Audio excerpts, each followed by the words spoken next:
exportar. Uno es el capital humano y el capital. Entonces, esta presentación se relaciona con los dos temas, con esta dividida en dos partes, porque son dos temas diferentes, intentar cosas de estar con capital humano, y después con lo que tiene que ver con la infraestructura. ¿Sí? La capital humana dividida en tres partes. En primer lugar, aquí lo importante del capital humano, no es la propiedad. Segundo, como está América Latina, que acá podría haber un penal, ¿sí? Ver que estamos mal, que tan mal estamos. Y algo sobre las buenas prácticas, porque estamos mal, pero se puede vamos a empezar con el punto del tema de la actividad y como que hacer hay tres elementos de talento que se de desarrollar las exportaciones del servicio pasajero y o atraer inversiones. En primer lugar, la cantidad y el tamaño de la fuerza laboral que hay en este país. Y era muy fácil conseguirlo, pero podemos jugarlo para eso. ¿Sí? Voy a profundizar cada una. Segundo, la calidad, ¿sí? El nivel educativo, la calidad de la formación y la calidad de formación específica de cada una de las disciplinas, pero también otras habilidades básicas. Y por último, el costo, ¿sí? Los salarios y los otros costos que no son salariales, pero que se hacen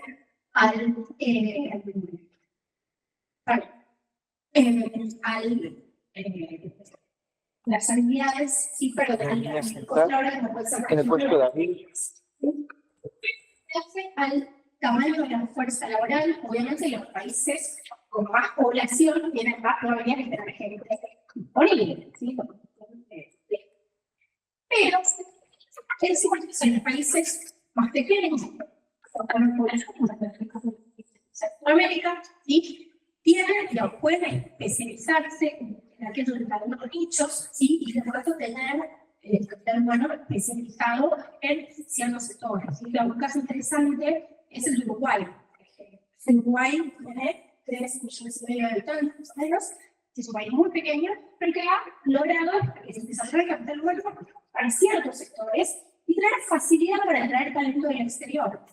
Entonces, en aquellos disciplinas donde Uruguay que tiene la limitación para crecer, como decía ayer Gabriela en el caso de Costa Rica, Uruguay facilita que las empresas pueden contratar gente de manera remota en el exterior, o que puedan las personas instalarse en Uruguay para trabajar. Entonces, por ejemplo, tienen un régimen que favorece la relación laboral para que esas personas puedan estar ahí, no tengan que pagar ciertos impuestos, no tengan que pagar ciertos aportes a la seguridad social, siempre y cuando utilicen la seguridad social en Uruguay. Y entonces esto va, por un lado, aumentar la cantidad, pero por otro lado, también los costos. ¿Sí? En el caso del nivel educativo, es importante que el nivel educativo general, o sea, la educación primaria, secundaria, que crea las bases para que esas personas que después se forman en la universidad, y después la disponibilidad de programas específicos y las realidades. Uno de los problemas que tenemos en América Latina es que a veces tenemos programas, sobre todo en lo que hace tecnología. En algunos rubros, los programas no necesitan modernizarse tan rápido, sí, pero en otros casos, como todo lo que son disciplinas tecnológicas, se necesita que estén muy a la vanguardia. Y entre las necesidades que existen para adecuar esos programas, voy a destacar dos. En primer lugar, la regulación. En general, en muchos países, en el caso de países argentinos, mucha burocracia para poder actualizar un programa. Se necesitan muchas autorizaciones del Ministerio de Educación, de la Comisión que regula la educación superior, etc. Entonces, desde que se plantea un nuevo programa hasta que ese programa entre en vigor, pueden pasar varios años. En disciplinas como la tecnología, para cuando ese programa entre en vigor, ya no va a aparecer. Y además, la disponibilidad de docentes, porque muchas veces nos pasa que no tenemos gente con las capacidades necesarias para formar a la gente con las capacidades que necesitamos. Entonces, esto suele ser a veces un problema. Como les decía, en términos de las habilidades que se necesitan, tenemos, lógicamente, las habilidades específicas de cada disciplina, las habilidades digitales. ¿Sí? Y con habilidades digitales acá Me refiero a habilidades digitales en serio, no a saber usar Facebook, ¿no? Porque muchas veces se considera, pero si alguien sabe usar, porque puede usar internet en el celular, eso, todo bien para ver las fotos o videos de gatitos, pero para poder utilizar como herramienta de trabajo o incluso para poder desarrollar tecnología, sí, no sé. Idiomas, ya Gabriela decía, inglés, ¿sí? Inglés e inglés orientado a los negocios. Esto es muy importante y muchas veces ocurre que, o sea, lo que pasa en muchos de nuestros países es que hay gente que habla muy bien inglés, pero mucha gente que no. Hay gente que cree que habla inglés, pero habla Spanish. Entonces, después se complica a la hora de hacer negocios, ¿sí? Como también decía Gabriela, otros idiomas sirven, pero dada nuestra posición geográfica, sobre todo usted que está mucho más cerca de Estados Unidos, ¿no? Pero por el usarlo, lo lógico es que prestemos servicios en español y en inglés. Va a ser mucho más difícil que podamos prestar servicios a países de Asia o a países de Europa. Entonces, cualquier otro idioma suma, pero el inglés es imprescindible. Habilidades para trabajar en equipo. Esto parece obvio, pero muchas veces no están esas habilidades. Es importante para poder hacer equipos interdisciplinarios, culturales, para poder desarrollar alianzas por actores de otros países, ¿sí? La capacidad de gestión. Ayer, la chica que está sentada acá, que ahora salió, hablaba del caso de las empresas informáticas. Decía que los CEOs son programadores. Entonces, hacen programas informáticos fantásticos, pero no tienen idea sobre gestión de una empresa. No saben vender, no saben escalar, no saben finanzas. ¿Sí? Muchas veces se manejan muy mal. Y eso hace que esas empresas no puedan desarrollarse internacionalmente y que a veces necesitan hacerlo de manera local. Entonces se necesita, por ejemplo, incorporar en los programas formativos ese tipo de habilidades. Así que alguien que estudia ingeniería informática aprende mucho informática, pero que también aprende la gestión. ¿Sí? Habilidades para la internacionalización. Es importante saber presente que internacionalizarse requiere conocimientos específicos. ¿Sí? Esto no porque nosotros nos dediquemos a eso y queremos vender nuestros servicios, sino porque realmente se necesita que en las empresas haya gente con esas habilidades. Y en ese sentido, los organismos de política pública, sobre todo los organismos de producción, juegan un rol importante en ayudar a las empresas a entender cómo internacionalizarse, a entender que no es lo mismo internacionalizarse, por ejemplo, por una empresa salvadoreña, no es lo mismo internacionalizarse en Costa Rica que en México, y en México en Estados Unidos, y en Estados Unidos en Colombia. Entonces se necesitan habilidades específicas y muy relevantes. También habilidades sobre emprendimiento, sobre innovación, ¿sí? Entonces estas son algunas de las competencias que vamos a necesitar para exportar servicios basados en conocimiento. ¿Qué pasa en América Latina? Bueno, esto es bastante bueno, ¿sí? Hay muchos indicadores, digo bastante para no decir, por ejemplo, lo nuestro. Hay muchos indicadores sobre capital humano. Yo tomé acá algunos para darles un ejemplo. En todos estamos mal, ¿sí? Ya no importa cuál miremos. Esto nos tiene que llamar a la acción, ¿sí? Acá tenemos algunos ejemplos, están los países, lo que está en verde es el mejor posicionado, lo que está en rojo es el peor, cada indicador, lo que está en azul es El Salvador. Estos son, acá hay 3 indicadores. El primero es el índice de preparación para la red, ¿sí? Que tiene varios componentes, uno de ellos es que también están preparadas las personas para utilizar la economía digital.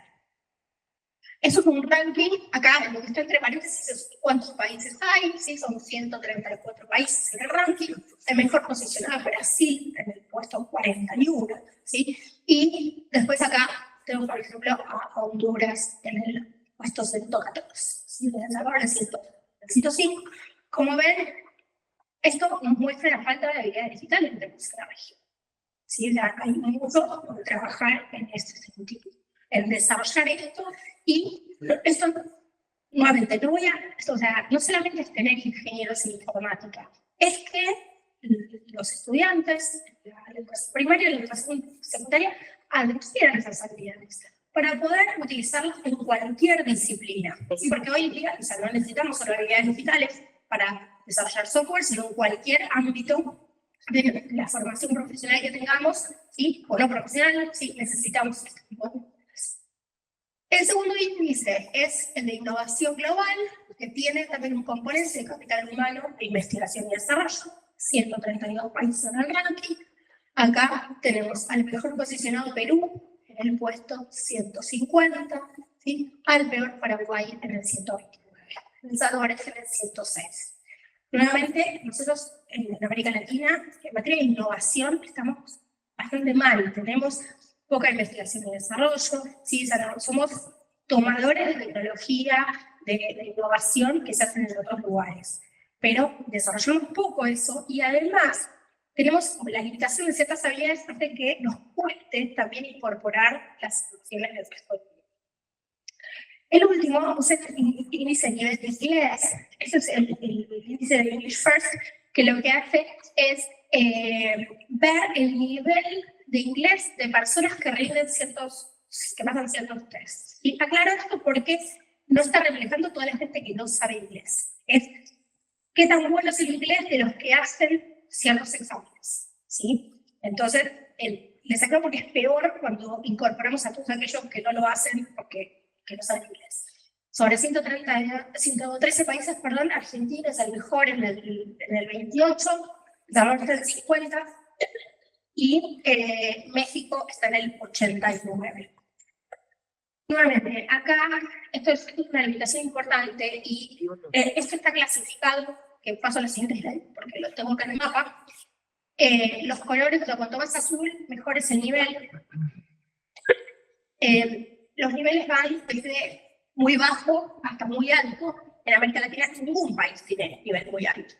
Cuando uno mira Europa del Este, por ejemplo, está todo azul. Sí, ya azul o verde oscuro, que el nivel de inglés es mucho mejor. Nosotros tenemos la región, ¿sí? Se va bastante verde, como está El Salvador, que es un nivel moderado, amarillo, como el caso de Brasil, ¿sí? Que es el nivel bajo, y bueno, ahí está, por ejemplo, Haití con muy bajo, ¿sí?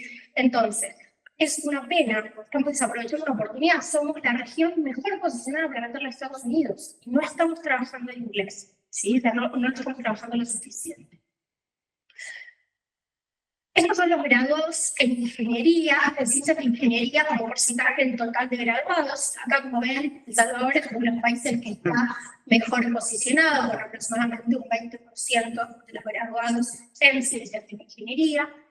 Lo que tenemos que tener en cuenta es que en la región tenemos pocos graduados en comparación con otras regiones, con lo cual tenemos pocos graduados y además una baja tasa de graduados en ciencias de ingeniería. Y esto tiene que ver con la mala formación de matemáticas y ciencias que tenemos en la nuestro básico. ¿Sí? Y ahora, yo les juro, cada vez que veo este gráfico me van a ganar por mayor. Esos son los resultados de las pruebas PISA. Se los digo con toda sinceridad. Esos son los resultados de las pruebas PISA. Las pruebas PISA, seguramente les he escuchado nombrar, lo que hacen es evaluar a chicos de 15 y 16 años en 3 áreas: ciencias, matemática y lenguaje. Están divididos los resultados por niveles. Yo acá básicamente les puse el porcentaje de graduados que están en cada nivel. Los que están en los niveles 1 y 2, que son los rosados, son los que no aprueban el examen. Y los verdes son los que aprueban. Miren esto, es un problema horrible de toda la región, es un desastre. ¿Sí? Perdón por estar siempre con esto, pero realmente es decir, en América Latina, 57% de los chicos no aprueban frente a ciencias, ¿no? A 24% en la OCDE. En comparación de texto, 55% en América Latina frente a 26% en la OCDE. ¿Qué significa esto? Que 55% de los chicos en América Latina no entienden lo que leen. Literalmente. Yo soy profesora en la universidad y doy fe que mis alumnos tienen serios problemas entonces para entender una consigna. ¿Sí? Y es cada vez peor. Y como ven, es un problema generalizado. ¿Sí? El que mejor es Chile es Francisco Julio. Y esto es el peor de todos, matemática. ¿Sí? En matemática en la OCDE, 31% de los chicos no son capaces de resolver problemas básicos de matemática, ¿sí? Y en América Latina, 3/4 partes. ¿Sí? Entonces, Cuando pensamos esto a futuro, ¿sí? También esto es lo que más me preocupa, porque estos son nuestros futuros profesionales. Entonces, cuando pensamos, ¿pero qué vamos a hacer? Y ya mucho más allá de exportar servicios basados en conocimiento, ¿no? Pero cuando pensamos a dónde queremos ir, este panorama es terrible, entonces requiere acciones no hoy, ayer, ¿sí? O sea, tenemos que trabajar mucho en esto, ¿no? Y sobre todo si queremos con esas habilidades de matemática y ciencias para mejorar en las disciplinas que son más requeridas los servicios basados en conocimiento. Esa es la práctica del 2022. Los tiempos que tiene la región, en primer lugar, es problemas estructurales del sistema educativo. Desarrollamos programas fantásticos en una universidad, súper moderno, conseguir los mejores docentes, conseguir la mejor infraestructura tecnológica, pero si los chicos no van a entender, no van a leer, no van a saber hacer la regla de 3, bueno, son muchos problemas. Segundo, ¿no? Entonces, adecuar la formación. Necesitamos una formación acorde a lo que se necesita, ¿sí? De acuerdo a las necesidades del mercado. Otro problema que tenemos es la fuga de cerebros. La fuga de cerebros, en el sentido real, ¿sí? O sea, profesionales bien calificados que se van a otros países en busca de mejores remuneraciones, ¿sí? U otras razones, principalmente de mejores salarios, pero también un problema que se descontó a partir de la pandemia y los que se van de manera virtual. ¿Sí? Yo no sé cómo está el panorama en El Salvador, pero en Argentina hay las empresas tecnológicas que tienen un montón de problemas porque los empleados más calificados renuncian para ir a trabajar en empresas del exterior de manera virtual, después les ofrecen salarios sobre el doble, el triple de por pagar una empresa local. Entonces, eso hace que las empresas, si bien el talento se quede en el país, en ese caso, las empresas locales no pueden crecer o tienen dificultades para transferencias. Relacionado con esto, la rotación y competencia con el resto del mundo, hay muchísima rotación, eso sobre todo en el sector tecnológico, no lo vemos tanto en los servicios jurídicos, pero en el sector tecnológico vemos mucho esta rotación, entonces una empresa contrata a alguien y no lo quiere capacitar porque piensa que se le va a ir, porque efectivamente los más calificados. Entonces, esto lo que hacen muchos países es dar incentivos para que las empresas capaciten a las personas. Entonces, les reducen el costo de invertir en capacitación, entonces a la empresa no le da tanta pena cuando se le va a un empleado en el cual invirtió en calificarlo. Y algo importante, la capacitación que hacen las empresas no solamente que implica dinero, sino que en general lo que hacen es poner a un senior a capacitar a un junior. Entonces, mientras el senior está capacitando al junior, el senior está trabajando en otros proyectos. Entonces, eso tiene un costo de oportunidad muy alto. Y también lo que tenemos es que si tienes variación entre países, entre sectores, en muchos rubros estamos especializados en América Latina en rubros de baja sofisticación, y como pueden ser sectores públicos. Entonces, en rubros de baja sofisticación, primero, es difícil, ahí se compite por precio. Entonces, condena a salario. Y segundo, son los grupos más expuestos a la automatización. Entonces, son aquellos que no van a ser sostenibles en el tiempo. Entonces, eso también implica que para poder ir a los rubros en los cuales se compite por calidad, ¿sí? Y donde la automatización es un riesgo menos importante, no digo que no lo sea, pero siempre es importante, necesitamos mejor educación, mejor calidad y además especialización, ¿sí? O sea, no podemos ser buenos en todo. Tenemos que elegir, como decía ayer Gabriela, en qué rubros vamos a priorizar, ¿sí? Y priorizar la mejora de la formación en esa. Pero un poquito sobre qué podemos hacer, que estamos muy mal, pero la buena noticia es que hay cosas para hacer y hay países que ya lo han hecho y hay pruebas de cosas que funcionan. En primer lugar, la inversión en capacitación. Acá tenemos dos opciones. Una es cuando el Estado invierte directamente en profesión, no se excluyen, ¿no? Una es cuando el Estado invierte directamente en capacitación y otra es cuando brinda incentivos. Por ejemplo, países como India, como Uruguay, han implementado programas de finishing schools. En el caso de Uruguay, por ejemplo, con apoyo del BID. Entonces, con estos programas, lo que se hace es financiar, en parte con aportes no reembolsables, a los programas de capacitación que hacen las empresas. Entonces, de esta manera, arman un programa a medida, porque muchas veces lo que ofrecen las universidades no es lo que las empresas necesitan. Arman un programa medio, un programa corto, no una carrera de 4 años, arman un programa corto, forman a la gente. Y esa gente, en general, después trabaja en la empresa. Y lo que tiene, si esta gente se va, eso tiene un costo para la empresa, es talento que quedó formado en el país. Entonces se va de la empresa A a trabajar en la empresa B o funda su propia empresa C. Pero es algo que queda en el país. Y entonces esto es algo que, por ejemplo, en el caso de Uruguay ha sido muy bien. Después, el estímulo al estudio de las disciplinas clave. Yo no te puedo sacar en Salvador, pero por ejemplo, en Argentina nos sobran los psicólogos. Argentina es el país con más psicólogos per cápita del mundo. Y nos faltan ingenieros. Entonces, algo que no puede ser ante esa situación es poner incentivos. Uno no va a obligar a la gente a estudiar, pero sí puede poner incentivos para determinadas carreras, por ejemplo, becas. Entonces, puede haber becas focalizadas en esas disciplinas que son de mayor interés. O, por ejemplo, promover esto, la sensibilización, ir a las escuelas secundarias y mostrarle a los chicos, 10, 15, 16 años, que son los que están prontos a elegir, que van a estudiar, las oportunidades que existen en los estudios. Entonces, todo lo que pueden hacer y todo lo que pueden llegar, que van a ganar mucho más un psicólogo.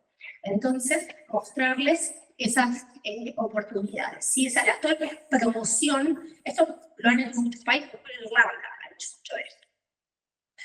Atraer otros talentos, ¿sí? Reconvertir perfiles. Esto, obviamente, alguien que es, no sé, psicólogo no puede ser ingeniero especializado en ingeniería, pero sí uno lo que puede hacer es a través de cursos cortos, ¿sí? Ya de desarrollo de habilidades digitales, desarrollo de idiomas, es reconvertir ciertos perfiles, ¿sí? Entonces eso es algo que se trabaja mucho, ¿sí? Lo que es el upskilling para mejorar, para subir el nivel de las habilidades, y el reskilling para transformar habilidades. Entonces hay muchos países que han incorporado este tipo de programas apuntados a ese público, ¿no?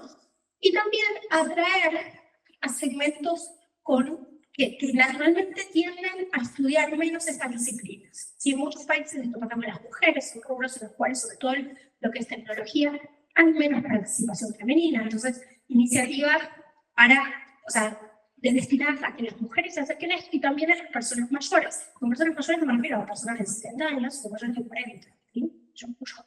Que por ahí piensan que no, bueno, a esta edad ponerme a estudiar algo así, un programa destinado a reconvertir esos perfiles. Y también, como les decía antes, los recursos del exterior.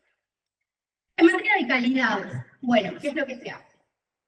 Crear nuevos programas adecuados a las nuevas necesidades y modificar los programas existentes para que estén actualizados y también focalizados, ¿sí? Y acá tenemos, me refiero tanto a la formación superior, educación universitaria o técnica específica, pero también cursos más cortos, cursos de extensión, ¿sí? En los cuales se incorporen este tipo de cosas, y obviamente desarrollar las habilidades clave desde la escuela. No esperar a que la gente llegue a la universidad, ¿sí? Sino fortalecer, por ejemplo, la enseñanza de inglés en las escuelas, el desarrollo de habilidades digitales, por ejemplo, promover la formación interdisciplinar para que en la universidad, el que estudia informática, curse alguna materia con el que estudia administración. Entonces, de esa manera, empiezan a intercambiar habilidades, digamos, a conocerse, y facilita que después puedan trabajar juntos, y que el CEO de la empresa de informática no sea alguien que solo sabe programar, sino también, o sea, el de administración, o sea, una informática que por lo menos sabe de un gestión. ¿Sí?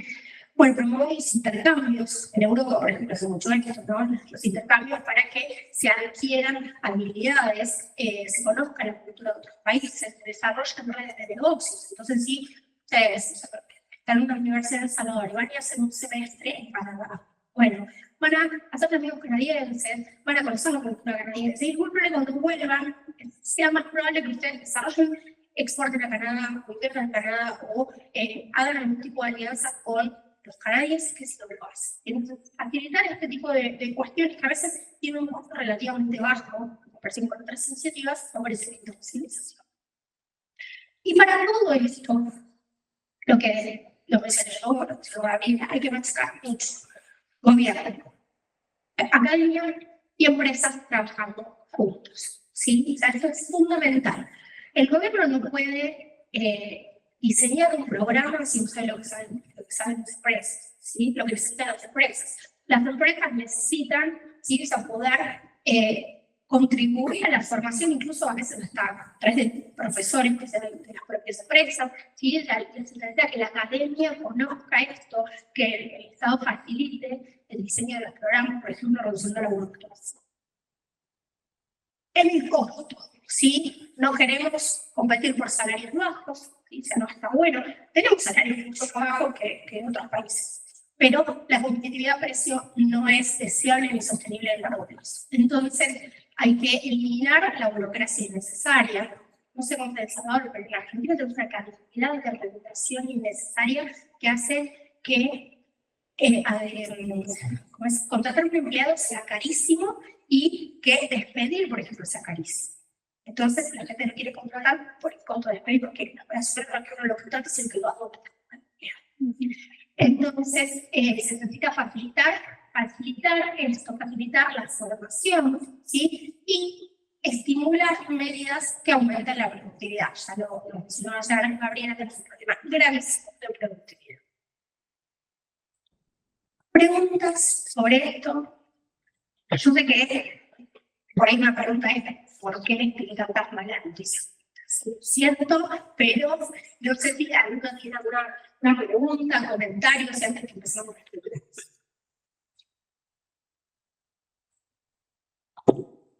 Sí, muchas gracias. También relacionado con los temas que se dieron el día de ayer. Mencionaban ayer que tal vez podría ser una medida flexibilizar la legislación laboral, las medidas laborales.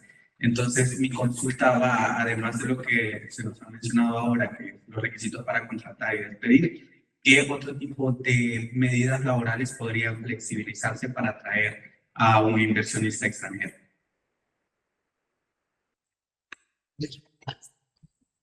Muchas gracias.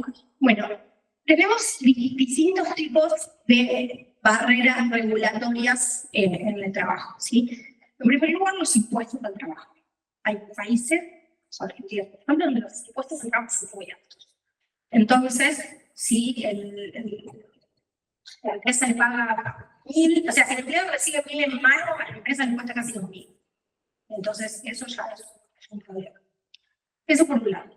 Segundo, esto de las residencias para contratar, después cuestiones como, por ejemplo, la regulación del teletrabajo. Hay muchos países que no lo tienen regulado de una manera que no refleja la realidad de las empresas. La posibilidad, en muchos de estos rubros, hay mucha gente que trabaja de manera independiente para muchas empresas, ¿sí? Por proyectos. Entonces, muchas veces la regulación no contempla esta posibilidad. Muchas veces lo que pasa es que quienes legislan nunca en su vida tuvieron un empleado. Los legisladores muchas veces no saben lo que es, nunca tuvieron una empresa, nunca saben cómo se regula, no entienden, y más en estos rubros tan dinámicos. Entonces muchas veces está ese problema. Después, ciertos sectores, por ejemplo, el sector audiovisual. El sector audiovisual es que la empresa tiene, como puede ocurrir, no sé, una empresa de informática que tiene 100 empleados que trabajan de lunes a viernes, de 8 a 5. Son proyectos. Entonces, la empresa está haciendo una película y necesita ciertos perfiles, y después va a hacer una publicidad y necesita otros, necesita menos. Entonces, se necesitan regímenes que permitan esto. O sea, uno no puede tener la misma legislación laboral para ese sector que para ahora. Lo mismo que mencionaba ayer Gabriela, no con los incentivos para la inversión. Entonces, se necesita adecuar los temas sindicales. Por ejemplo, en Argentina, con el sector audiovisual, hay algunos sindicatos muy fuertes, perdón, le hablé del sector audiovisual porque conozco mucho los problemas de Argentina. En el sector audiovisual hay problemas sindicales, entonces el costo de hacer. Argentina tiene muy buenas empresas de producción audiovisual, pero uno de los problemas que tienen es que para hacer cualquier cosa uno termina contratando por compromisos sindicales a más gente de la que se necesita. Y eso lo encarece mucho.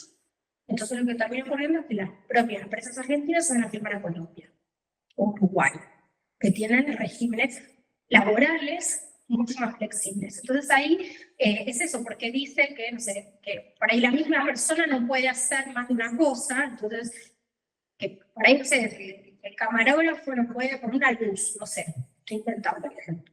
Pero, ¿por qué? Si mientras puede poner las luces, puedes filmar, ¿no? Hay que tener un iluminador para eso y un camarógrafo. Ese tipo de rigideces aumentan mucho los costos. ¿Sí? Por eso yo acá no voy a que tenemos que tener salarios bajos, sino tratemos de bajar los impuestos al trabajo en la medida de lo que se pueda, en no tener esas rigideces regulatorias que muchas veces existen, en tener regímenes sectoriales, ¿sí? Para estos rubros que tienen características específicas, donde se trabaja por proyecto, ¿sí? El facilitar que una persona pueda trabajar para distintos lugares. Entonces, eso facilita y reduce los costos y ayuda mucho. Y ustedes, como conocen la legislación salvadoreña, seguramente puedan identificar dónde hay cuellos de botella. También no hay, pero es algo que uno lo ve mucho en la región. Hay veces que lo resolvieron mejor que otros, ¿no? Por ejemplo, con la ley de teletrabajo de Argentina, o sea, aprobó la ley de teletrabajo, era una cosa ridiculísima. Era hecha por gente que jamás se subía de trabajar a la casa. Porque, por ejemplo, decía que la empresa podía permitirle al empleado trabajar en la casa. Le tenía que, básicamente, agarrar una oficina en la casa, pero a la vez tenía que guardar el puesto de trabajo en la oficina. Entonces, la empresa no tenía ningún incentivo para mandar a la persona a trabajar en la casa, que lo único que hacía era encarecerle más. Pues tenía que tener una silla en la casa y otra, literalmente, una silla en la casa y otra en la oficina, una computadora en la casa y una en la oficina, pagarle una conexión de internet. Funciona así. Entonces, ¿no? Lo que decía Gabriela, en el caso de Costa Rica, que se resolvió bien y la empresa ya no necesita tener eso. Y después la ley de trabajo en esa reforma, pero se dieron cuenta que era inviable lo que había. Entonces pasa mucho eso, y son rubros en los cuales cambia la dinámica mucho, cambia la forma de trabajar, cambia la forma de hacer negocios. Entonces, si la legislación es rígida y está hecha por personas que no entienden, por eso, nuevamente, trabajo entre la empresa y el gobierno de la academia. Entonces, en este caso, escuchar a la empresa. Bueno, ¿cuál sería un régimen adecuado para el sector audiovisual? No es el mismo que para la ingeniería. Bueno, entonces, diseñemos un régimen que proteja al trabajador, pero que no impida el desarrollo del negocio, porque si no hay empleo, el trabajador tampoco está bien. ¿Sí? Si tienen más preguntas, comentarios. No. Gracias. Yo tenía dos comentarios sobre este tema. Definitivamente el tema de la legislación laboral, como señalaba Romina, tiene muchísimos aristas, particularmente para esta nueva industria de servicios, que al fin y al cabo es muy diferente a cuando, ¿verdad?, al pensamiento que tenían las personas que básicamente elaboraron y desarrollaron nuestros códigos de trabajo. Entonces, temas incluso como las jornadas flexibles, que por ejemplo en muchos países, en el mío, están muy ligadas a manufactura, esas jornadas flexibles son tan importantes también para la industria del turismo, por ejemplo, son tan importantes también para esta otra industria de servicios. Al fin y encarecen nuestra legislación actual, me refiero a la costarricense, encarece muchísimo el costo de la mano de obra porque está básicamente pensada en qué es horario diurno, qué es horario nocturno, y sobre esa base, que era lo que aplicaba antes, hace carísimo el trabajo nocturno. Eso no es nada más para manufactura que aplica, es que el día de hoy también aplica para muchos otros sectores que nos impactan muchísimo como país para la atracción de este tipo de empresas o para la retención de este tipo de empresas. Entonces, complementando lo que decía Romina, muchos de esos elementos que cuestan mucho realmente hacer cambios. Nosotros de verdad llevamos 20 años tratando de lograr reformar nuestra legislación de jornadas laborales para eliminar, ¿verdad?, todos estos turnos, etcétera. En esta última experiencia que tuvimos, o sea que la estamos todavía teniendo con esta nueva administración, La primera, o sea, llegó a ser votada la ley, pero ojo que cualquier cantidad de sectores se sumó. Es decir, empezamos pensando en una ley de jornadas flexibles, nada más para una serie de sectores muy ligados a nuestro régimen de zonas francas, llámese manufactura de alta tecnología y servicios, para tratar de que así tal vez darle viabilidad a la ley. Resulta ser que cuando ingresa a la Asamblea Legislativa, lo que nos dimos cuenta es que muchísimos otros sectores levantaron la mano y dijeron, no, es que a nosotros nos interesa también tener eso. Entre ellos, por ejemplo, el sector turismo. Y se acercaron muchos otros y dijeron, no, nosotros también queremos una cosa así. Entonces, bueno, hubo varios cambios a la ley, reformas a la ley dentro de las discusiones legislativas. Y bueno, la historia es que al final no pasó y se está ahora haciendo otro intento, etcétera, etcétera. Pero, ¿por qué menciono esto? Porque a veces existen, pues tal vez prejuicios que se tienen, ¿verdad? De esto nada más para este sector, nada más va a pegar para ese. Y realmente en esta era en que estamos, muchos de estos sectores de servicios sí ocupan regulaciones bastante diferentes, novedosas, innovadoras y que no necesariamente va en detrimento de la protección del trabajador, ¿verdad? Y sí hay una tarea importante como para lograr concientizar eso, ¿verdad? Porque si no pasa y seguimos, digamos, con este tipo de medidas restrictivas. Quería hacer otro comentario interesante de lo que vos presentaste. En materia de promoción de inversiones, viendo la información que presentaste, particularmente relacionada con capital humano, algún elemento muy importante, me parece, de la labor de promoción de inversiones es tratar de acercarse y hacer, digamos, ese outreach y ese conocimiento de las capacidades del país con consultores internacionales.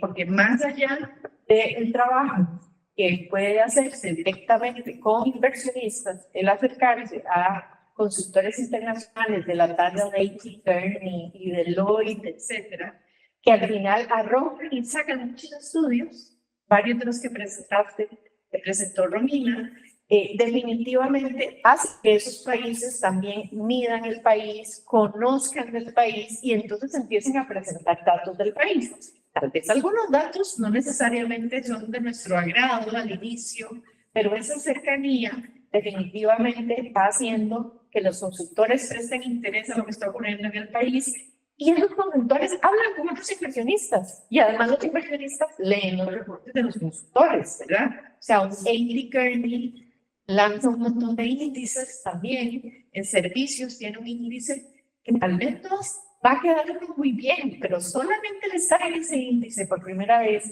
que A.T. Kearney se acerque y hable y conozca el país, ya también empieza a dar, o sea, eso tiene, pues, por usar las palabras modernas, se viraliza de muchas formas y ayuda luego a ese conocimiento de las capacidades del país y a sus mejoras, incluso. ¿Verdad? ¿Alguna pregunta más? Gracias. Solo un comentario respecto a lo de las gráficas que mostró. Es bien interesante ver cómo estamos un poco atrasados. Y un reto bien grande, considero, a nivel de educación y crecimiento. Y creo que eso debe ser visto en una estrategia integral, no únicamente aislada de ver el tema educación como tal, sino que debe ser una estrategia integrada con un diagnóstico fuerte para identificar qué está sucediendo en el país. Y no solo en el país, sino que en América Latina, ¿verdad? Vemos ejemplos como Japón y otros lugares donde tienen una estructura educacional de otro nivel, de otro mundo, y siento que estamos muy lejos.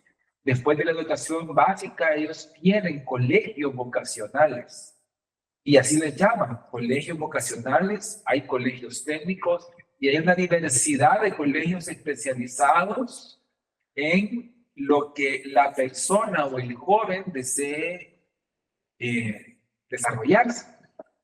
Solo aquí, por ejemplo, ¿cuántos de nosotros dejamos de estudiar algo que queríamos estudiar? Y estamos en lo que estamos por alguna presión familiar, por alguna influencia, por algo posiblemente. Y si en nosotros, que somos, por así decirlo, ese grupo privilegiado que logramos estudiar, no se diga en otros niveles, donde uno puede ir a la tiendita y quien lo atiende es la niña. Y uno llega a la tienda y la ve todos los días. Y la niña está ahí y uno dice, ¿y por qué no está estudiando? Y la pregunta sería también, ok, si puede ir a estudiar, ¿qué tipo de educación recibiría? Y vivimos en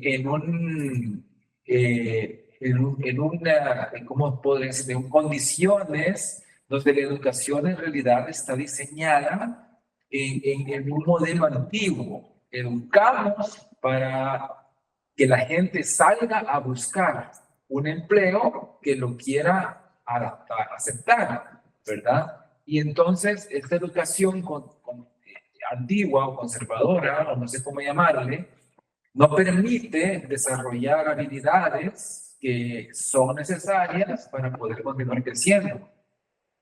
Y una de mis preocupaciones también principales en el país es qué va a pasar con la soberanía alimentaria, por ejemplo, cuando ya nadie quiera trabajar la tierra.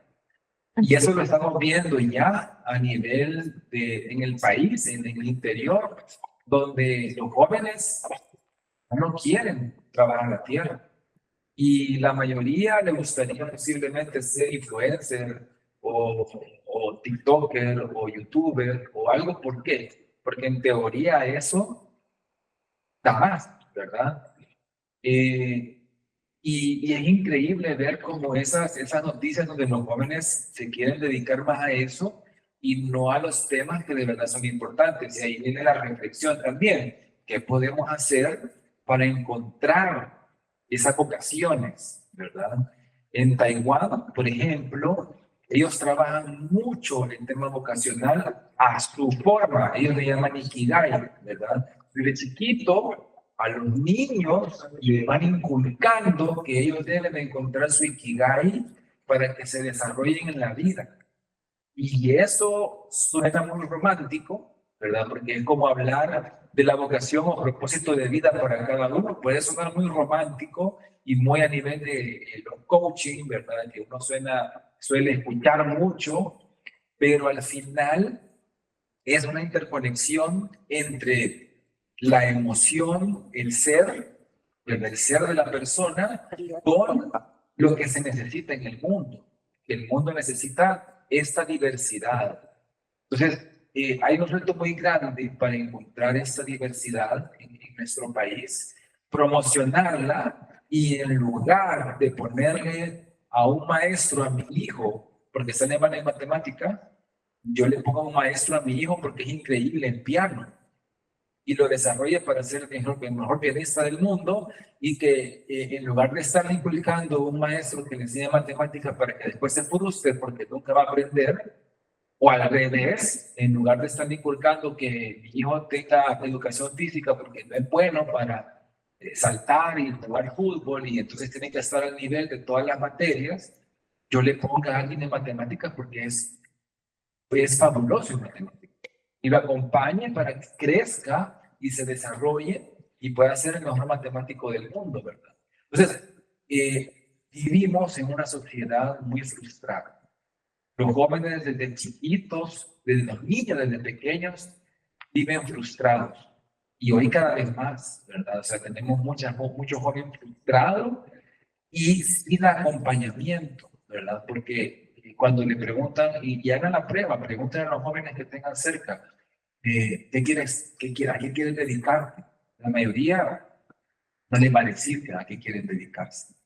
Ni tampoco les interesa y también no tienen esa aspiración, ¿verdad? Entonces creo que hay un reto muy grande a nivel educacional, pero tiene que estar entrelazado con los demás aristas y pilares como la economía, la salud, el trabajo, porque todo tiene que estar entrelazado para que eso se dé. Y yo visualizo que eso es un tema muy a largo plazo y tenemos que ir poniendo los cimientos, ya tenemos que ir ver de qué formas vamos dando esos pasos para lograr llegar ahí. Ese debería ser nuestra meta, lograr llegar ahí, y nosotros no lo vamos a ver, pero sí tal vez nuestros hijos, nuestros nietos ya lo logren, y nosotros poder poner ese granito de arena para llegar a ese lugar. Bueno, muchas gracias por el comentario. O sea, sin dudas, nuestros problemas educativos están íntimamente vinculados a otros problemas estructurales que tenemos, como por ejemplo la materia de pobreza o de desigualdad. Justamente, por ahí los chicos que menos acceden a la educación, o acceden a una educación de peor calidad, son aquellos que no tienen nutrición, difícilmente pueda aprender más que sentado en la escuela. Entonces, claramente hay un trabajo de largo plazo para hacer, y también en materia de sensibilización, ¿sí?, sobre las oportunidades que hay, porque está buenísimo que elijan algo que les guste, también que puedan vivir de eso, porque después muchas veces, o sea, por ejemplo en Argentina hay todo un debate en torno a ciertos sectores de gente que básicamente busca que les subsidien el hobby. Entonces, eso, desde el punto de vista de política pública, tampoco es deseable. Sí, motivar a elegir la vocación, pero también sensibilizar sobre dónde están las oportunidades. Entonces, tratar de encontrar el match entre la vocación y la oportunidad. Bueno, sí, la gráfica texta que mostraste es basada en encuestas que se hicieron o exámenes también que se hicieron a colegios total, todo en general. 15 años. sí. Estos chicos de 15 años que les hacen eso. Eso pueden encontrar la metodología en la OCDE, pero es una prueba estandardizada que se hace en los países, en la mayoría del mundo, con a los chicos de la misma edad, en las mismas disciplinas, en colegios públicos y privados, y en la medida de lo posible en distintas regiones del país, como para tratar de que sea representativo. Ahí pueden fijarse. En la nota metodológica de El Salvador debe estar la precisión de cuántos chicos fueron. No sé si lo recuerdo. Bueno, vamos a hablar de la infraestructura, ¿sí? De la infraestructura de conectividad. Les voy a contar un poco como algunos conceptos básicos. Primero, cómo está en América Latina, las brechas que hay y también políticas públicas. Bueno, vamos con los conceptos básicos. Primero, antes de hablar de América Latina, cuando hablamos de infraestructura de conectividad, la podemos dividir. Yo acá voy a tratar de hablar de cuestiones conceptuales, y yo no soy ingeniera, y creo que ingeniera en infraestructura de comunicación, y creo que ustedes tampoco, así que vamos a hablar de cuestiones. Si hay alguno que sabe de esto y ve que yo digo que está mal, corrija. Vamos a hablar de algunos aspectos importantes desde el punto de vista conceptual para entender dónde estamos y qué podemos hacer. Cuando hablamos de infraestructura de conectividad, la dividimos en 3 etapas y millas. La primera milla es la conexión del país con el mundo. Y esa es como es la infraestructura de conectividad, que en general se da a través de cables submarinos, pero también puede ser terrestre. ¿Qué es lo que conecta? Sí, o sea, toda la internet del país con internet en el mundo.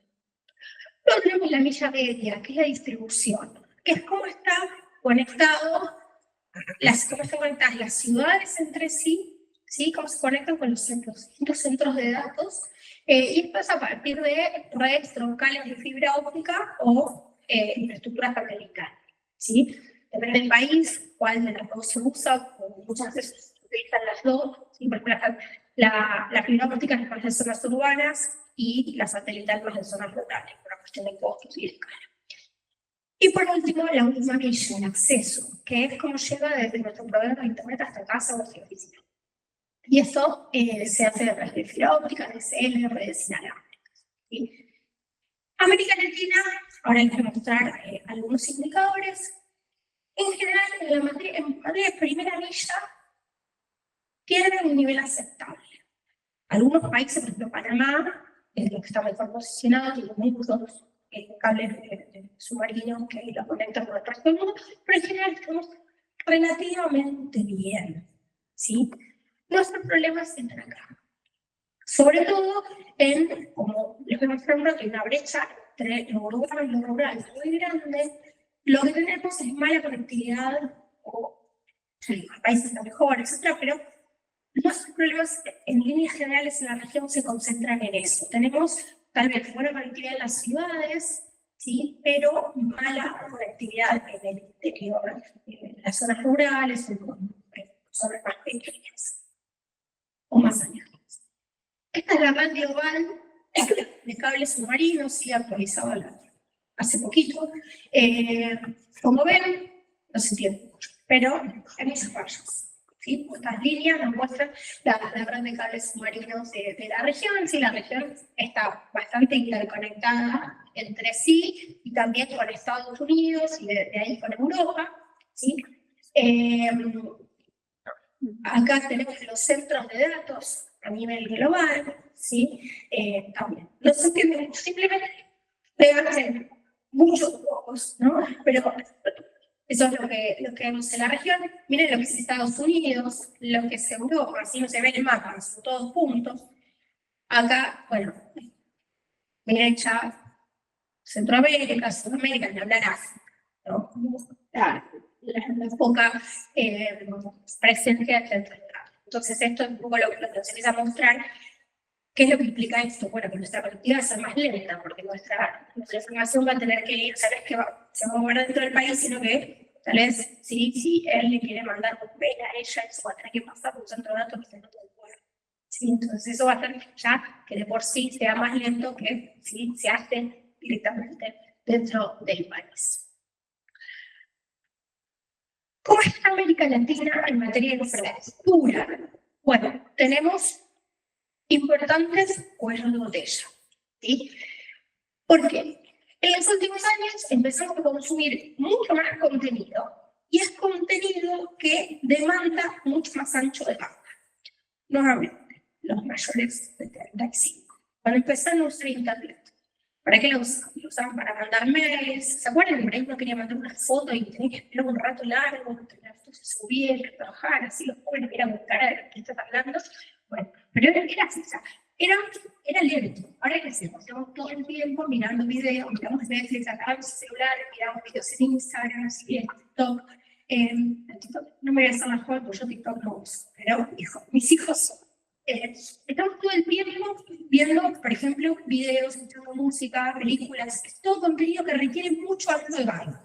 ¿Sí? Entonces, no solamente que usamos más internet, sino que la usamos, ves que estamos todo el día mandando mails, estamos todo el tiempo usando.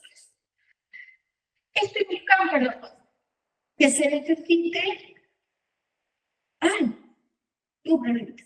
que el contenido esté cerca del usuario para que se pueda ver mejor. Por ejemplo, si uno quiere ver una película, ¿alguno de ustedes juega juegos a red? ¿No? ¿Ninguno de ustedes? ¿Ves de hijo que jueguen? Por ahí, bueno, los chicos, los adolescentes, juegan juegos que tienen, o sea, requieren interacción en tiempo real, juegan su Fortnite, ese tipo de juegos requieren mucho ancho de banda. Entonces, se necesita que los servidores estén cerca del lugar donde está, porque si uno tiene tiempos se necesita que los tiempos sean de respuesta.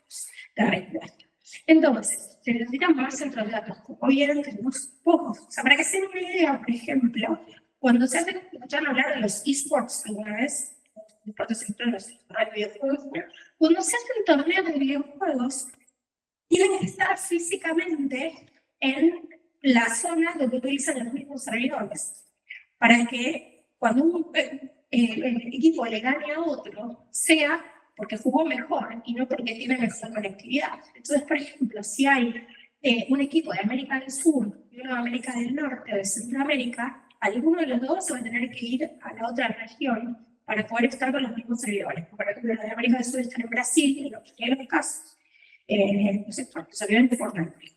Y los de América del Norte están en Paraguay. Entonces, tiene que estar en el mismo lugar. Entonces, o sea, ya sé, o sea, no es que nuestro problema es que no puede participar en un torneo de cosas electrónicas. Pero es un ejemplo de por qué necesitamos esto, o sea, tener el contenido cerca del usuario. También, bueno, hay cada vez más, antes guardábamos la información en nuestra computadora, ¿sí? Bueno, ahora la mayor parte de la información se guarda en la nube, lo cual implica también mayor capacidad de almacenamiento y también si yo tengo todos mis archivos en Dropbox y, bueno, Drive, lo que sea, o sea, necesito también que eso esté cerca, y poder disponer de eso rápidamente, ¿sí? Y tenemos un montón de maneras. Ahora les voy a mostrar de que estas cosas son un problema, por estos problemas que tenemos. Necesitamos mejorar la infraestructura, ¿sí? Mejorar la velocidad de las redes, tanto de banda ancha fija como móvil, facilitar que las personas puedan acceder a los servicios y a los dispositivos. Ahí también tenemos, ahora también les voy a mostrar algunos datos, tenemos menos acceso a los dispositivos y son de tal calidad de lo que acceden en otros países, y también son más caros. ¿Sí? Bueno, por ejemplo, aparte, los dispositivos son, por ahí, no tanto de Centroamérica, pero en América del Sur, sobre todo en Argentina, Brasil, son muy caras, las computadoras, los celulares, etc. Y tal vez en otras regiones lo que son más caros son los servicios de Internet. ¿Sí? Entonces eso hace que menos gente pueda acceder. Y reducir la brecha que les voy a mostrar. Bueno, acá les voy a presentar este es un índice que hace el BID, que se llama el índice de desarrollo de la banda ancha, que mira varios componentes, entre ellos tiene un pilar de infraestructura, de cómo es la infraestructura de conectividad en un país. Este índice tiene, o sea, más allá de la posición en el ranking, uno tiene, los países pueden tener un puntaje que va de 0, que 0 está todo mal, a 8, que es óptimo, en los distintos ámbitos. Esta es la OCDE, ¿sí? La OCDE tiene en el índice general, ¿sí? Como de 6, y en el de infraestructura aproximadamente 6 puntos, por un total de 8. Y aquí tenemos América Latina, ¿sí? Chile es el mejor posicionado. Acá está, esta es la media de América Latina, fíjense la diferencia en la calidad de infraestructura. Esto mira la regulación, mira la interna, acá estoy viendo la infraestructura, ¿no? Que es lo más importante. En la infraestructura estamos peor también y está en El Salvador. ¿Sí? O sea, como ven, toda la región, incluso Chile, que es el que está mejor posicionado, está bastante lejos de la OCDE, pero la media de la región está muy lejos. ¿Sí? En ese sentido, o sea, la mayor parte de los países de Centroamérica tienen un rezago respecto de incluso también América Latina. Algunos indicadores del acceso a la conectividad que están incorporados en este pilar de infraestructura. Bueno, acá tenemos 3 cosas. Tenemos el gris, que es OCDE, el celeste, que es América Latina y el Caribe, y el azul, que es El Salvador. Como ven, por ejemplo, la cantidad de gente que tiene banda ancha móvil en América Latina es más baja que en la OCDE, pero está bastante bien, o sea, tenemos un 90% de la gente con acceso a internet móvil, si El Salvador está ahí, muy cerca de la media de la región. Ahora, por ejemplo, los hogares. Vamos a ver qué porcentaje de los hogares tiene acceso a una computadora o acceso a internet. Es muy bajo, ¿no? O sea, es muy bajo, tanto en América Latina como también en El Salvador. Entonces, esto impide, o sea, limita las habilidades, por ejemplo, digitales que se pueden adquirir. ¿Cómo vamos a hacer que los chicos adquieran habilidades digitales? Sí, puede ser algo en la escuela, pero después en la casa no tienen computadora, o no tienen acceso a internet. Entonces, esto sí es una limitación muy importante. Aquí también la cantidad de líneas de banda ancha cada 100 habitantes, ¿sí? Como ven, en todo el mundo hay mucha más banda ancha móvil que fija, ¿sí? Porque la mayoría de la gente, la mayoría de los mayores de, les diría, 12 años, tienen celular o conexión a banda ancha, pero la fija es muchísimo más baja. Obviamente es esperable que sea menor que la móvil porque una familia, o sea, que viven 4 personas, hay una conexión fija y tal vez 2, 3, 4 móviles. Una familia, ¿no? Porque cada uno tiene un móvil, pero tiene una sola conexión. Pero en cualquiera de los accesos sí estamos rezagados respecto al audio. Sí, por ejemplo, El Salvador tiene una mayor proporción, eso es algo positivo, ¿sí? de conexiones con fibra óptica. Sí, la conexión de fibra óptica suele estar mejor calidad que, por ejemplo, la de ADSL. Bueno, cuando hablamos de calidad de la conexión, nos referimos a la velocidad y a la latencia. Eso es cuánto tarda en ir y venir la información. Estos son los indicadores globales. También esto está actualizado hace unos pocos días, estas son cosas que cambian con cierta frecuencia, ¿sí? Y acá tenemos la velocidad de carga de banda ancha, como es muy distinta a la fija de la móvil. Yo lo que hice fue poner el valor del país, ¿sí? Respecto de la media global. La media global es esta, ¿sí? ¿Cuántos por segundo? Entonces, como ven, la región es bastante heterogénea. Chile, por ejemplo, en banda ancha fija es uno de los países mejor posicionados en el mundo. ¿Sí? Brasil, Panamá, Uruguay están bastante bien, El Salvador está por aquí, sí, los peor posicionados son Honduras, República Dominicana y Bolivia.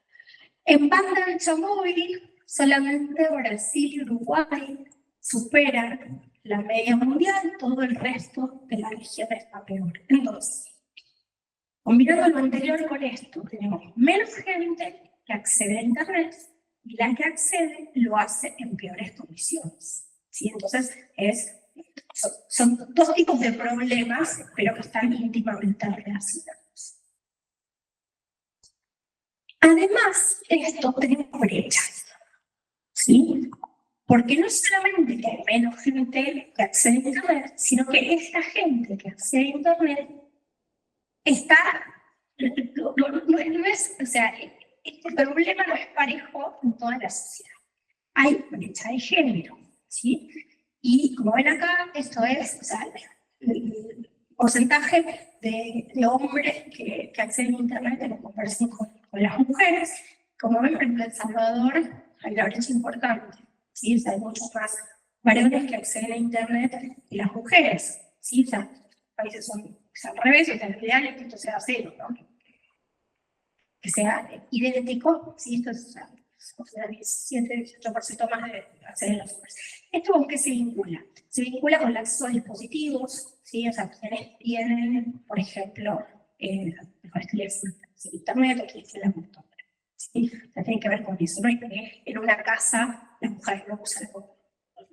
Y los prohibido usar la computadora como si fuera en otras culturas, ¿sí? En América Latina no lo tenemos, pero tenemos estos temas de que en general, ¿sí? O sea, en muchos países los varones acceden más que las mujeres. Entonces, esto también condiciona, por ejemplo, que las mujeres se acerquen a disciplinas tecnológicas, porque han estado menos expuestas a la tecnología que los hombres. También tenemos una brecha entre zonas rurales y urbanas. Acá hay datos de pocos países, ¿sí? O sea, todo el resto yo mostré mucho, acá no está, pero sí es El Salvador, ¿sí? Entonces, por ejemplo, esta es la proporción de la población rural que accede a Internet en comparación con la urbana, ¿sí? Entonces, por ejemplo, acá en El Salvador, que es, o sea, 63% de la población urbana, y 66% de la población rural accede, sino que del acceso de la población rural representa 63% del acceso de la población urbana, ¿sí? Ya que no estamos reflejando el nivel absoluto de acceso, sino la brecha entre zonas rurales y urbanas, ¿sí? Mire, por ejemplo, las Honduras. Entonces, aquí también hay un problema. Bueno, porque yo ayer les dije, una de las cosas que tienen, una de las ventajas que tienen los servicios basados en conocimiento es que se pueden prestar desde cualquier lugar del territorio, bueno, siempre y cuando tengamos Internet, ¿no? Si no tenemos Internet, esto de desarrollar, de exportar servicios basados en conocimiento desde un pueblito o de una ciudad rural desaparece, ¿sí? Eso es un problema que está, si bien hay datos en pocos países, es generalizado. En América Latina aquí hay oportunidades, por ejemplo, a través del desarrollo de internet satelital. Y eso está permitiendo en muchos países mejora justamente de esa manera, porque tener la red de fibra óptica, o sea, hacer la inversión para desarrollar la fibra óptica como en Salvador, es rentable. Una empresa que hace esa inversión va a tener muchos usuarios que quieren vender el servicio. Por hacer una mega inversión para que después la utilicen unos pocos hogares, porque es un pueblito donde hay 20 casitas, bueno, claramente eso no es rentable. Entonces, justamente por eso es que no se hace. Entonces, es necesario, por ejemplo, trabajar con eso del desarrollo satelital. Hay unas brechas, ¿sí? Las brechas de ingresos. Acá no tengo datos por país de esto, pero también se ve que la gente de ingresos altos accede mucho más a Internet que de ingresos bajos, y esto se vincula a la posibilidad de comprar un dispositivo, de poder tener un buen teléfono con buen smartphone, con acceso a Internet de calidad, poder pagar servicios, ¿sí? Ya poder comprar una computadora y poder pagar el servicio. ¿Sí? En América Latina, Internet, si bien eso varía mucho entre países, el servicio de Internet es caro. Es muy caro en comparación con los ingresos de la gente. Tal vez no, si no lo miro, cuántos dólares sale, tal vez no es mucho más caro que en Estados Unidos, pero representa una proporción mucho más alta de los ingresos, sobre todo en de las personas con ingresos. Entonces, esto es una limitación importante. Y también las brechas de habilidades, ¿sí? Cómo se puede aprovechar. Y estas brechas de habilidades se vinculan con cuestiones de ingresos, ¿sí? Con cuestiones de género, con cuestiones de edad. Algo de lo que hay bastante evidencia, por ejemplo, es que las mujeres tienen, sobre todo en niveles socioeconómicos más bajos, tienden a hacer un distinto uso de un smartphone que varones. Entonces, los varones por ahí lo van a utilizar más para trabajar y las mujeres más para mandar mensajes, para socializar. ¿Sí? Entonces, esto también tiene que ver con las habilidades. ¿Sí? O sea, que las mujeres han estado menos expuestas al desarrollo de habilidades digitales, entonces es menos lo que pueden hacer con eso. Entonces, ¿para qué les presento todos estos datos? Para que vean todos los ámbitos que hay tarea para hacer. Perdón. Obviamente, esto requiere dinero, ¿sí? O sea, desarrollar la infraestructura es caro. Eso lo trabajo en un par de años, pero lo quise traer igual, perdón, lo voy a empezar con esto, o sea, de las necesidades de financiamiento que tiene la región. Esto es un estudio que se hizo en el 2021, que lo que hacía era medir las necesidades de financiamiento y de infraestructura para mantener y desplegar lo que faltaba como para hacer como la UTE, digamos. Esto está expresado en porcentaje del producto. Como ven acá hay diferencias muy grandes, ¿no? Hablan, Uruguay necesitan inversiones muy chiquitas, ¿sí? Venezuela, Haití, inversiones gigantescas en comparación con el tamaño. Si tenemos El Salvador, ¿sí? Más o menos 14% del producto. ¿Sí? Entonces, si bien está un poco desactualizado, porque no hay estimaciones para la región posteriores, esto nos muestra el desafío que tenemos por delante, ¿sí? No nos tenemos que ir atrás. En realidad esto es para alcanzar el nivel que tenía la OCDE en el momento del estudio, con lo cual si queremos ver lo que la OCDE mientras tanto sigue invirtiendo es más todavía. Bueno, ¿cómo se financia la infraestructura? ¿No? Porque es muy fácil decir lo que hay que hacer si uno no espera de dónde sale la plata. Bueno, hay varias formas. Una es cuando lo hacen las empresas privadas. Entonces acá lo mejor que puede hacer el gobierno es generar las condiciones para atraer inversiones, para favorecer que las empresas lo hagan. Aquí lo que tenemos que tener en cuenta es que esto es muy útil, o sea, generar un buen clima de inversión es muy útil para atraer la inversión en las zonas donde es rentable, ¿sí? Pero no es, uno puede tener el clima de inversión de Suecia, pero llevar una red de fibra óptica a un lugar donde no hay escala no es posible. ¿sí? Entonces, ahí hay distintas estrategias. A veces lo que hacen los países es ponerle condiciones, bueno, te dejo explotar la zona de San Salvador, pero tenés que proveer el servicio también en este lugar, ¿sí? Eso es algo que se hace en algunos casos. El segundo caso es cuando el gobierno, es el propio Estado, el que hace la inversión en infraestructura. Esto, bueno, se necesita que tenga los recursos. Si en América Latina los recursos fiscales no es algo que sobre, pero en algunos casos sí se hace, por ejemplo, se hacen las áreas rurales, ¿sí? Se hace el desarrollo sustentable, por ejemplo. Y acá hay que encontrar el equilibrio entre, bueno, cómo hacemos para que haya competencia cuando uno de los sectores es el Estado, por ejemplo, con los privados. Acá hay un factor clave también, que son los organismos internacionales y regionales, que muchas veces lo que hacen es proveer financiamiento, proveer financiamiento y también brindan asistencia financiera, pero también técnica, para el desarrollo de infraestructura.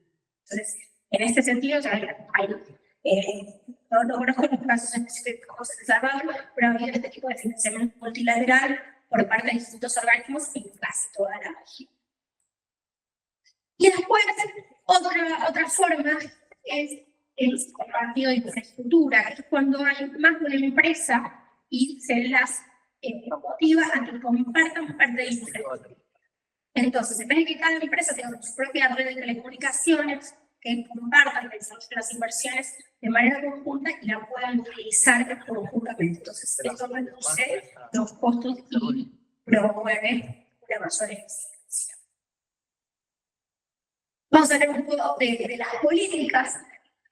Cuando uno quiere desarrollar la infraestructura, uno lo puede ver las políticas desde dos enfoques. Uno lo que está orientado a desarrollar la oferta, es decir, la oferta de infraestructura y conectividad, y por otro lado, a desarrollar la demanda. ¿Por qué a desarrollar la demanda? Porque al desarrollar la demanda se genera mayor escala y se motiva el desarrollo.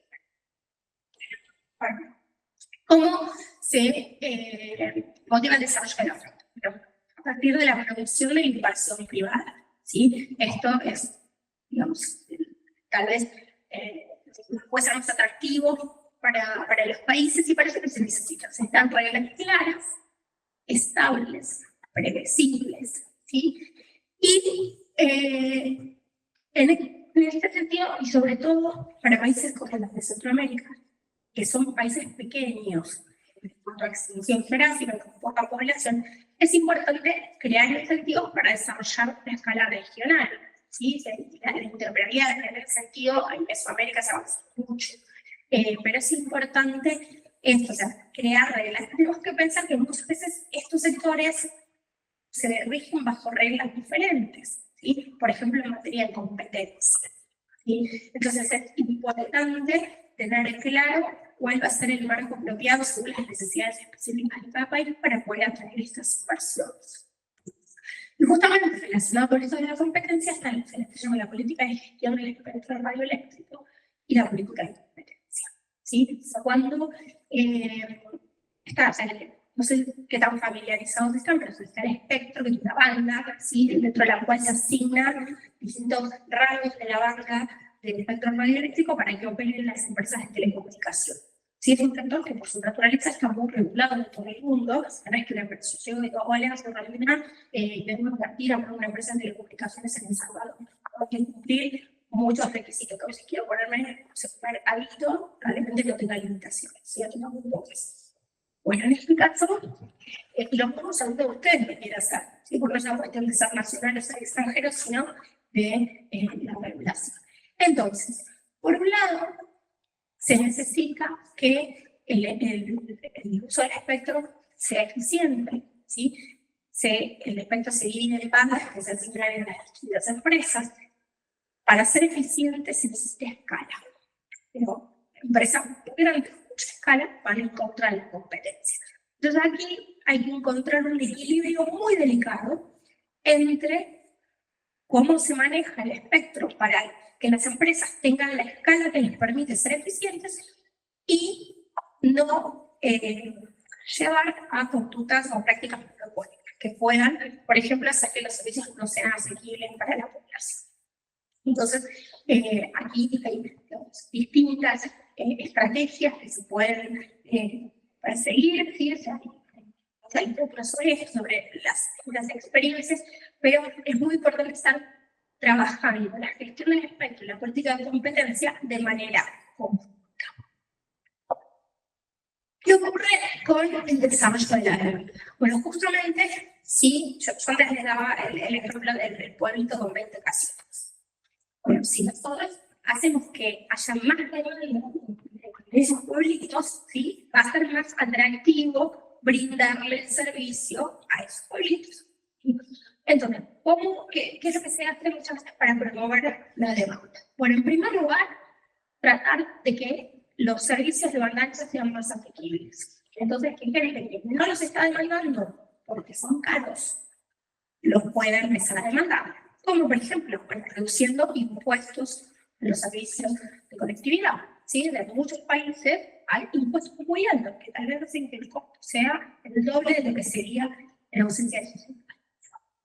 A veces lo que se hace es subsidiar la demanda, ¿sí? En algunos casos se regulan las tarifas.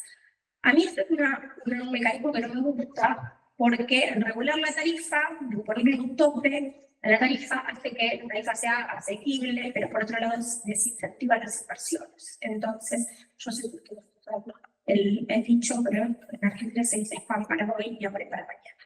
Así que hacemos que hoy lo tengan, pero más adelante es una inversión con la transacción mercado. Sí, pero es algo que muchas veces se utiliza. Bueno, la navegación red, la neutralidad de la red, acá también no me quiero meter en cosas técnicas, pero la neutralidad de la red tiene que ver con cómo se gestionan los servicios de telecomunicaciones. Entonces, yo no sé cómo es acá, pero por ejemplo, yo tengo el servicio de conectividad Claro, que también es acá, no sé si usted lo usa, pero Claro en Argentina ofrece el paquete de datos, pero el uso de WhatsApp es gratis. O sea, no es que es gratis, está por fuera del paquete de datos. Entonces, no, cuando yo voy a usar WhatsApp, no gasto mis datos del plan. Entonces, eso hace que para mí sea más asequible porque tengo los datos para otras cosas, pero por otro lado, es competencia desleal para otras empresas que brindan un servicio como el de WhatsApp, como es el Telegram. Porque yo sé que si uso Telegram, le mando a ellos un archivo por Telegram, gaste datos, se lo filtra en WhatsApp. Entonces, hay muchos países que permiten la neutralidad, o sea, que buscan la neutralidad de las redes, que las empresas no puedan ofrecer este tipo de cosas, otros que sí, también hay un trade-off entre hacerlo más accesible, porque por ejemplo en Argentina tenemos un uso WhatsApp, ¿sí? Entonces hace que sea más barato, pero por otro lado genera su competencia legal para los actores, siempre avanzando que se utilizan en los países. Luego, acceso a dispositivos, ¿sí? Por ejemplo, reducir aranceles, eso para ustedes no es un problema porque ustedes tienen muchos intereses, entonces las computadoras y los celulares interesan libres de arancel en el marco de estos acuerdos, ¿sí? Pero por ejemplo, en Argentina, Brasil, entonces muy caro, pero también otros impuestos que pueda haber que estén grabando internamente estos dispositivos, que hacen que sea más caro para los usuarios, es reducirlos, y algunos subsidia, ¿sí? O incluso en algunos países a veces hay, por ejemplo, Uruguay, varios países, Uruguay les ha dado a los niños en las escuelas para que puedan acceder a eso. Entonces, en otros países, a las personas mayores, les regalan, se les subsidia el dispositivo, la tablet, la computadora, ¿sí? Para que accedan a eso. También el desarrollo de habilidades digitales, y acá también tenemos distintos tipos de habilidades digitales. Si nosotros lo que queremos es estimular la demanda, basta con que le enseñemos a la abuelita a mirar videos gratuitos. Ahora, si lo que queremos es un uso más sofisticado, tenemos que desarrollar las habilidades justamente de mayor sofisticación para que puedan ser usuarios productivos de la tecnología e incluso creadores de tecnología. Un tema fundamental, la confianza en la red. Por ejemplo, seguramente escuchar como una gente mayor, seguramente que, por ejemplo, le da miedo hacer compras por internet. ¿Sí? En otros ámbitos también, pero es muy típico las compras por internet. Y porque yo no sé si me va a gustar el producto, y qué pasa si me estafan, y si no me devuelven la plata, y si lo quiero cambiar. Entonces, bueno, crear reglas para solucionar estos problemas favorece el desarrollo del comercio electrónico, bueno, eso de internet en general. Entonces, por ejemplo, normas sobre la privacidad, ¿sí? Sobre la protección de los datos personales. Si yo te pongo mi número de mi tarjeta de crédito para comprar algo, que esa información va a estar protegida, que los que me la van a hackear me van a robar los datos, ¿sí? Para hacer robo de identidad. Entonces, la política, por ejemplo, bueno, las normas sobre prevención del fraude, en el caso del comercio electrónico, un poco lo que salió antes que preguntaba el de protección del consumidor, bueno, una regla que establezca que si yo compro un producto y el productor lo puede devolver, puede ser, ¿sí? Entonces, todo eso son normas que generan confianza. Y si la gente confía, lo usa. Y también es importante la concientización, ¿sí? O sea, generar confianza, pero enseñar a la gente a ser prudente, ¿sí? A no poner clave 1, 2, 3, 4, o a darle sus datos a cualquiera, o sea, para que la gente también haga un uso de eso. También algo que promueven otros países para generar mayor demanda de los servicios de Internet tiene que ver con la creación de contenidos locales, ¿sí? Por ejemplo, sobre todo en países en los cuales hay un idioma oficial, pero que hay comunidades locales que no hablan el idioma oficial. ¿Sí? Entonces, por ejemplo, comunidades indígenas que no hablan, esto es común en varios países de la región, sí, por ejemplo, Guatemala, esto es un tema, en cierto modo, en Paraguay también. Entonces, promover que haya contenido del idioma local para que la gente se acerque, porque tal vez la gente no usa internet, porque cuando va a internet, pone idiomas que no son los suyos, ¿no? Entonces, esto tal vez es una forma de acercar, ¿sí? Bueno. En síntesis, tenemos los problemas muy grandes, los cuales que hay mucho por hacer. Lo que sí necesitamos es recursos para eso. Así que ahora sí, respondo todas las preguntas que quieran, comentarios. Sí, ¿llevo el micrófono o bueno? Perdón, quizás primero vamos a dar espacio para los comentarios. Sector de Perdón, Está en línea. Sí, las preguntas sí fue en los comentarios, ¿no? Que los haga él y después.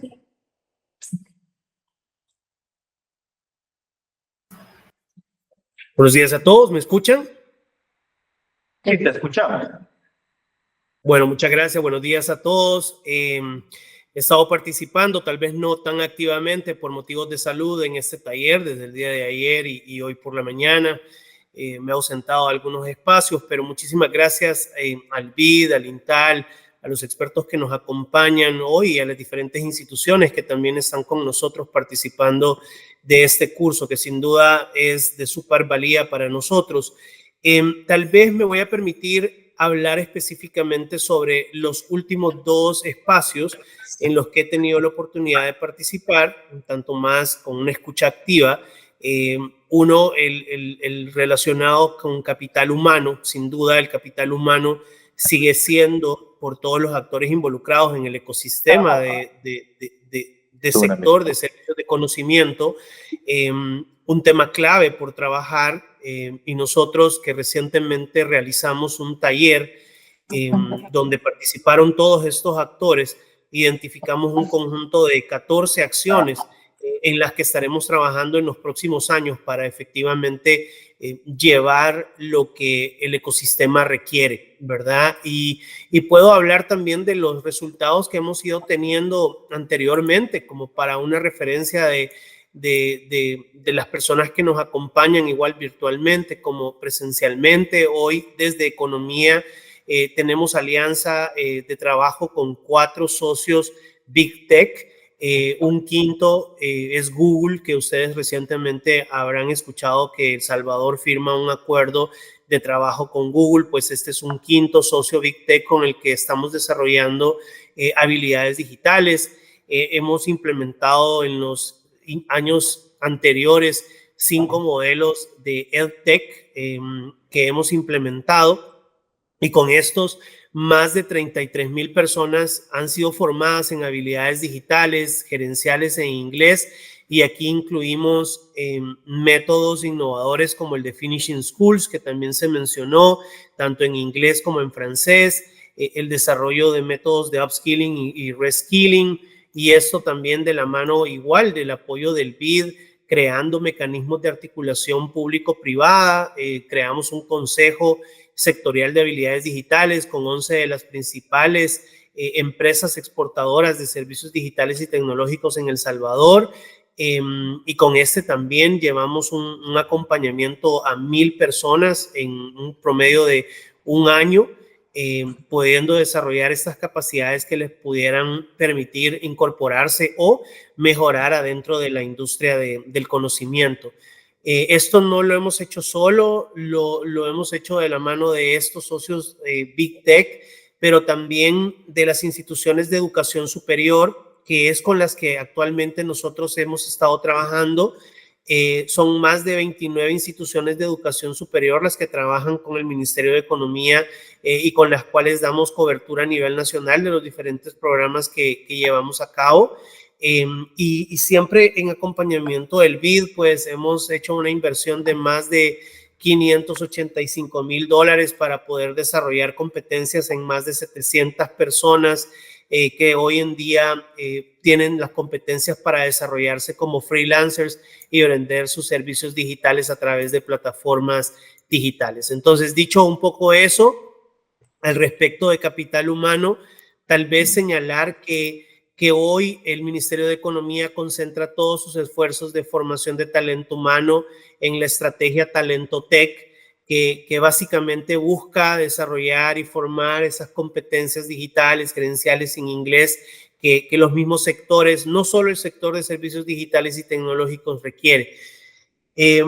Las acciones que el sector, tanto academia, la misma cooperación, multilaterales y el sector productivo nos ha señalado que es a donde debemos de concentrarnos esfuerzos para los próximos 5 años, incluyen el formar y certificar en áreas específicas de inteligencia artificial aplicada a los sectores empresariales en general, el poder crear un programa de formación para profesionales expertos en ciberseguridad, seguir formando y realizando campañas de sensibilización en el uso de lenguajes de programación específico y tecnologías como Python, Java, C++, Machine Learning y otros, además de, como se decía en ese espacio, en el formar en inglés técnico específicamente para profesionales del sector de servicios digitales y tecnológicos, como nosotros le hemos denominado a estos servicios basados en conocimiento, ¿verdad? Además de poder ir creando programas de desarrollo en habilidades blandas, en comunicación efectiva, liderazgo, flexibilidad e incluso hasta resiliencia, ¿verdad? En el sector. Poder ir incorporando en los programas de formación que tenemos también programas que busquen la empleabilidad de todas estas personas y prepararlas para su primer empleo, y con la reciente modificación a lo que antes era el INSAFORP, nuestro Instituto Salvadoreño de Formación Profesional, hoy INCAF, que es donde ustedes están, nuestro Instituto Nacional de Capacitación y Formación. Estamos haciendo todo un esfuerzo para todas estas personas que formamos, cómo se incorporan a los sectores productivos, ¿verdad? Creando una bolsa de empleo que sirva al sector. Actualizar las currículas sin duda es un talón de Aquiles.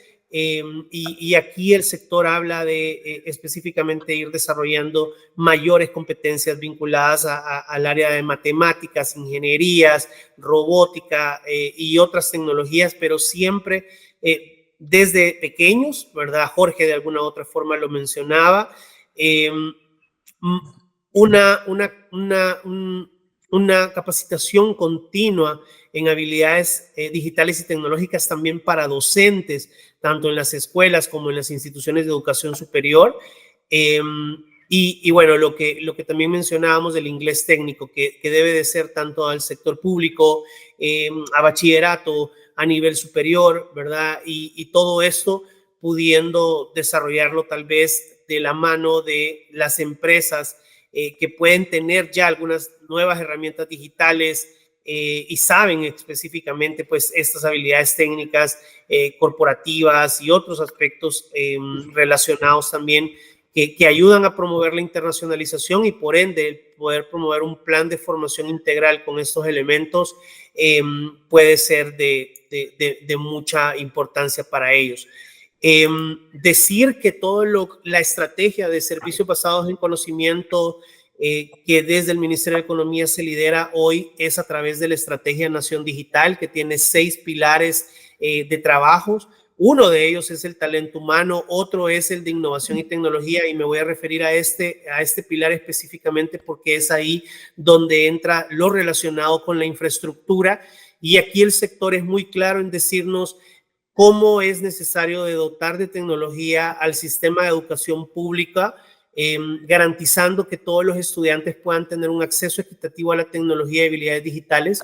Ustedes habrán escuchado que El Salvador en su momento en pandemia dotó a todo su sistema de educación pública, incluyendo bachillerato, de diferentes tablets y equipos de cómputo para que estos jóvenes pudieran continuar con su formación, así como desarrolló y formó las competencias digitales en todo el equipo educativo del sistema de educación para que nunca se detuviera la formación de los estudiantes, y esto incluso ha sido reconocido a nivel latinoamericano, ¿verdad? De cómo continuaron estos procesos, inclusive dotando de herramientas como la de Google Classroom, que fue la que se utilizó.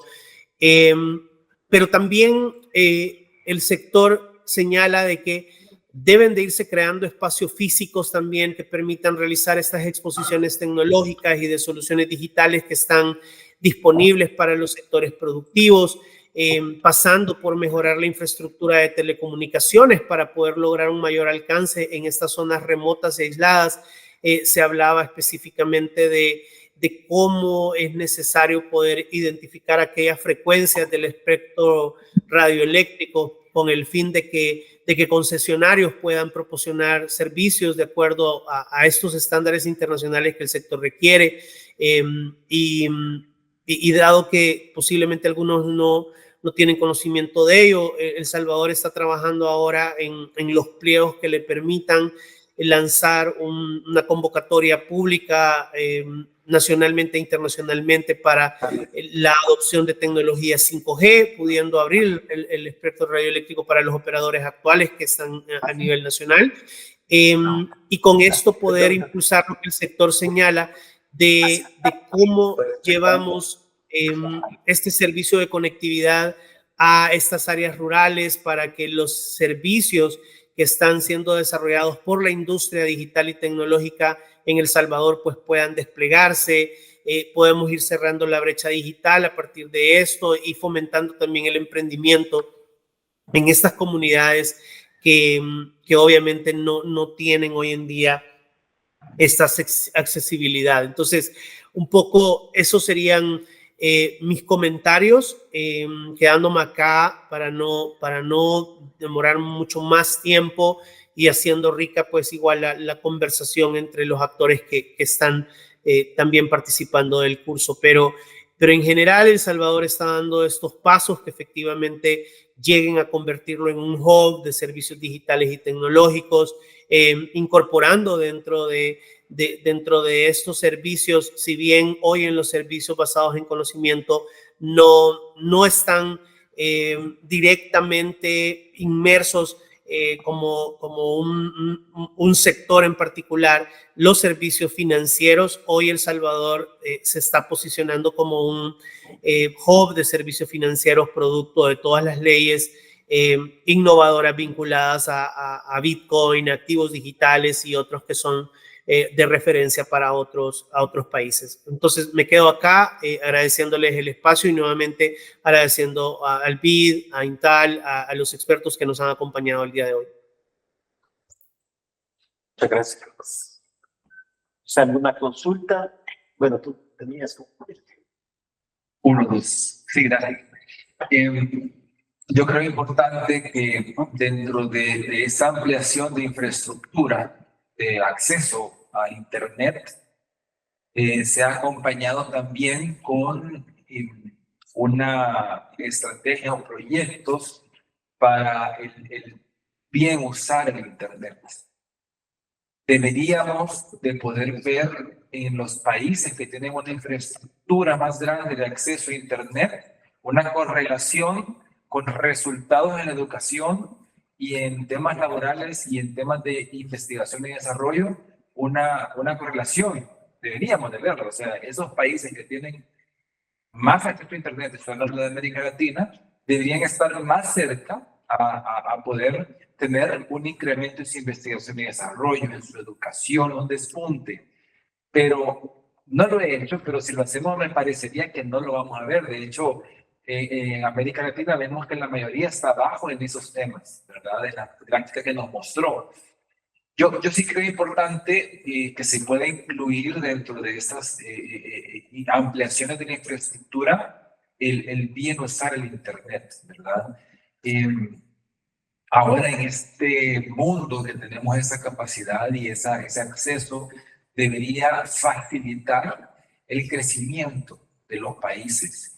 Pero lastimosamente el uso que le damos al Internet o que le da al Internet la mayoría de las personas no es un uso de crecimiento, por así decirlo, sino, como diríamos, tal vez de procrastinar o de otro tipo de cuestiones en el que bien un joven, y no hablo tanto de nosotros tal vez, sino posiblemente un joven, un niño que lo esté usando, lo use nada más para perder el tiempo posiblemente, ¿verdad?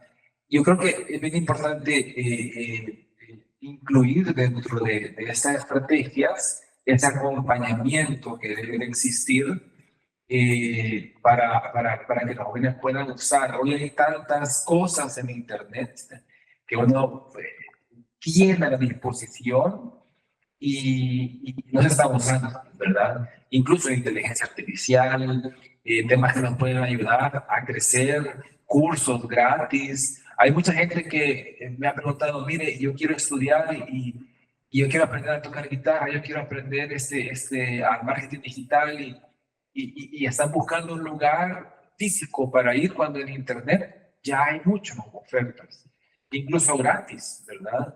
Y es interesante conocer personas que a través del Internet han logrado dar un salto porque han investigado, o se han formado y utilizando esta herramienta. Sería interesante ver una gráfica de cómo es el uso del Internet, ¿verdad? Cómo se usa, a dónde está el mayor enfoque, qué porcentaje del tiempo la gente usa redes sociales, qué porcentaje del tiempo lo usa para crecer en algún tema educacional, qué porcentaje del tiempo lo usa en herramientas informáticas para desarrollar programas, qué porcentaje así, para conocer un poco más también esa realidad y esa necesidad, ¿verdad?, de poder hacer coincidir eso, tanto el acceso como el buen uso. Gracias por el comentario. Efectivamente, es cierto, como yo le di el ejemplo exagerado, me he perdido de gatitos, pero eso no es hacer un uso productivo de Internet, pero eso va acompañado de las habilidades, para que, con el desarrollo de habilidades y también la sensibilización, para que la gente sepa lo que se puede hacer, pero también tenga la capacidad de hacerlo. Entonces, en ese sentido, o sea, si los niños no tienen, o los adolescentes no desarrollan habilidades digitales, no dicen, ay, sí son nativos digitales, que saben usar el teléfono o la tablet desde que nacieron, pero las saben usar como consumidores, así que lo que decía recién. Entonces, es importante que desarrollen las otras habilidades para que efectivamente lo puedan por ejemplo, programar, ¿no? Y, por decir algo básico, pero también sobre las artes de inteligencia artificial u otras aplicaciones de la tecnología, pero para eso necesitan habilidades. Por eso son las dos cosas importantes, tienen que tener las habilidades y tienen que tener el acceso mediante dispositivos, conectividad, para poder usar esas habilidades. Necesitan las dos. Si una falta, no hay forma de hacer. Gracias. ¿Sí hay alguna pregunta más? Sí, quisiera aportar en el seguimiento de lo que comentaba nuestro director Alejandro y lo que comentaba Jorge. son súper interesantes ver esas gráficas donde nosotros para alcanzar estándares internacionales o estándares comparados con organizaciones que aglutinan a más países. Es interesante verlo, pero como decía Jorge también, es interesante que nosotros podamos ver hacia dónde se están enfocando los esfuerzos de los países por ir disminuyendo estas brechas. El Salvador, como decía Alejandro, pues está haciendo una apuesta súper grande en dotar a la población de competencias digitales. Y esto de una u otra manera es necesario que lo podamos ver para ver y poder compararnos para saber qué es lo que están haciendo otros países en materia de adopción de competencias digitales en sus poblaciones y ver qué es lo que también nosotros podemos ir adoptando. Considero que la adopción de competencias digitales de una u otra manera está ligadísima y por eso me encanta este tema que hablaba inicialmente antes de la infraestructura de talento humano. En la medida que nosotros vamos fortaleciendo las competencias digitales y creo que el país va en un camino positivo a ello, se van fortaleciendo esas brechas que nosotros podemos tener en habilidades específicas, en sectores en específico. Sí, quizás sería interesante poder ver una comparativa de países que están haciendo, cuáles son esas otras brechas, no solo en la parte quizás un tanto de oportunidades, sino que también en la parte positiva que están haciendo, para poder ver qué más podemos hacer nosotros. Entonces, es mi aporte. Gracias por el comentario. Por un tema de tiempo, no, yo hablé muy en general sobre lo que se está haciendo, pero hay muchas experiencias interesantes.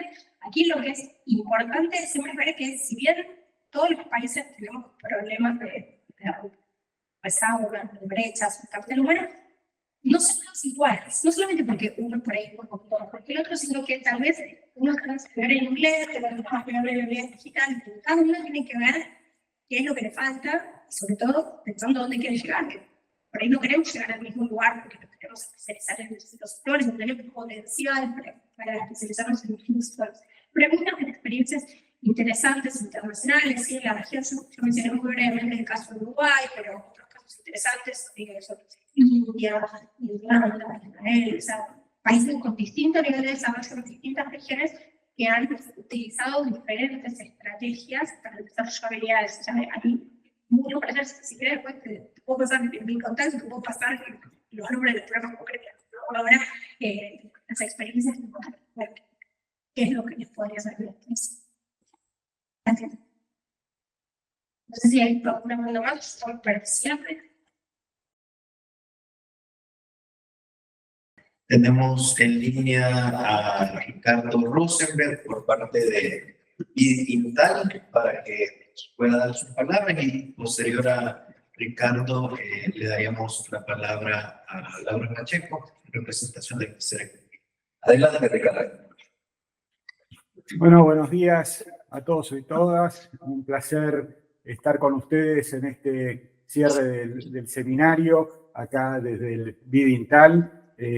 Creo que han tenido 2 días de debates muy intensos y espero que sea de utilidad para todos en vuestros trabajos y en vuestras funciones. Quiero agradecer mucho el trabajo del Ministerio de Economía de El Salvador, en particular a la ministra María Luisa Ayem y también a Alejandro Panameño por todo el esfuerzo que han hecho para construir este seminario en conjunto.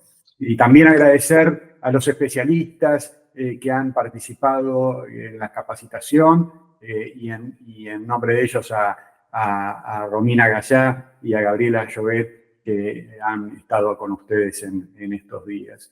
Y también, y obviamente, la participación y el entusiasmo que han puesto cada uno de ustedes para participar y para aprender y para compartir experiencias que creo que son muy útiles para todos. Creo que en estos 2 días se dijeron casi todas las cosas que se pueden decir sobre el sector de servicios basados en conocimiento y sobre sus diferentes problemáticas y desafíos. Yo voy a sintetizar en 3 cuestiones que me parecen que definen a esta actividad y a este sector.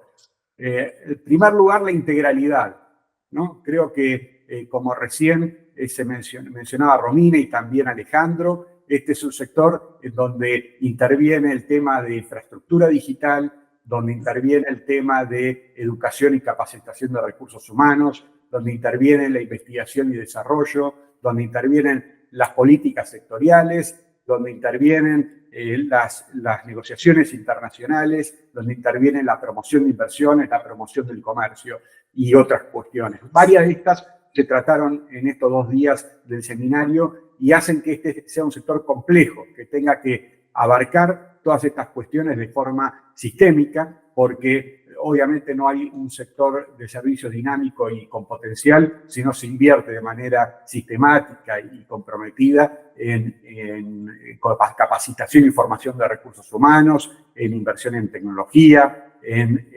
promoción del sector con políticas que puedan ser competitivas con las del resto de los países de la región y del mundo. Segundo lugar, la otra característica de este sector es que es una actividad que no solo tiene importancia per se, sino también y cada vez más como fuente de competitividad del resto de las actividades tradicionales de cada uno de nuestros países y de la región. No es solo producir servicios para exportar, que creemos que es una fuente muy importante, pero también producir servicios para incorporarse cada vez más en otros bienes, en otras actividades de servicios, en otras actividades agrícolas, cada vez más relevantes para nuestros sectores. Y eso creo que es muy importante saber que no es solo la importancia del sector como exportador de servicios directos, sino también y fundamentalmente como fortaleza de nuestros bienes y de nuestros servicios tradicionales, cómo pueden incorporar esa tecnología para producir más y mejores bienes y servicios para el mercado interno y para la exportación. Por eso me parece cada vez muy relevante cómo interactuar y cómo hacer que estos 2 segmentos de actividades, los servicios basados en conocimiento y el resto de las actividades tradicionales del país y de la región, interactúen y se conozcan y hablen cada vez más en el mismo idioma. Y finalmente, creo que este sector exige también, tiene la ventaja, por un lado, de ser un sector dinámico en el mundo, de ser un sector dinámico en nuestro país y nuestra región, pero también es un sector en el cual están compitiendo cada vez más los distintos países de la región y del mundo. Y entonces es una suerte de...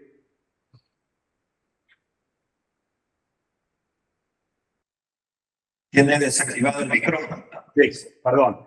Es una suerte, decía que este sector tiene el activo de ser un sector dinámico y que está creciendo en el mundo, en la región y obviamente en El Salvador, pero también eso implica que es un sector que está participando de un concurso de belleza donde todos los países quieren parecerse los más atractivos en términos de incentivos, de localización, de capacidades, y por eso exige que el trabajo sea muy relevante y aún un esfuerzo más sistémico y de mantener estas políticas de promoción y la actividad público y privada, el consorcio público y privado en el tiempo para valorar y para competir de manera importante en el contexto mundial. Como decía seguramente Romina al principio, la América Latina está insertándose en el mundo con este sector, pero claramente creciendo a tasas más bajas que las de otros países y otras regiones del mundo. Y eso exige que en los próximos años